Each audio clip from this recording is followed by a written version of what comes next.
come in peace to each other. All right, let's get some Republican insight now on the president's big speech tonight before a joint session of Congress. Joining us, the Congresswoman from South Dakota, Kristi Noem. She's a member of the Republican leadership in the House of Representatives. Congresswoman, thanks very much for coming in. Yes, thank you for having me, Wolf. It is fair to describe you as a Tea Party supporter, is that right? Well, you know, I certainly have a lot of ideals that agree with what the Tea Party supports as well. So a lot of my supporters back home are members of the Tea Party. Now, you support reduced taxes for everyone, right?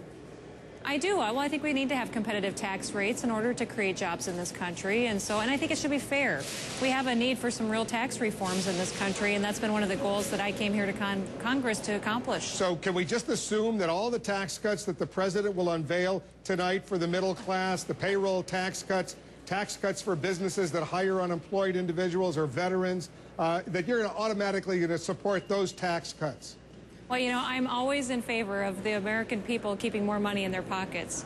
Some of those tax cuts may be appropriate, some may not at this point in time. What I'm truly looking for is something that'll be effective, because at this point in time, people are frustrated and they want real solutions. So which tax cuts that the president might unveil tonight, you know the general outlines of what he's talking about, would not be effective? Would you oppose voting in favor of those tax cuts? You know, I haven't seen anything that the president has laid out there so far, or a lot of the gossip that's been out there talking about what he might lay out tonight.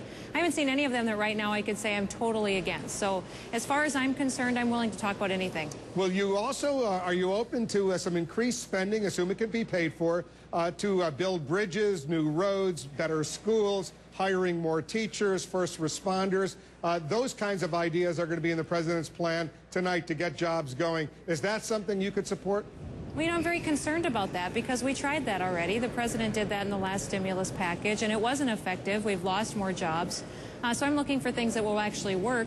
And really, honestly, Wolf, if we're going to talk about more spending, our kids are the ones that are going to be paying for it. So when I look at spending more dollars, I look at the fact, do I really want my kids and your kids and everybody else's kids in this country to have to pay that bill? Because we're certainly not going to pay for it. When you say the country has lost more jobs, what do you mean? Because since then, there have been increases, albeit very modest increases, and there were 0 jobs created in August, but it hasn't gone down 100,000 or 500,000 or 700,000, as was the case during the final months of the Bush administration.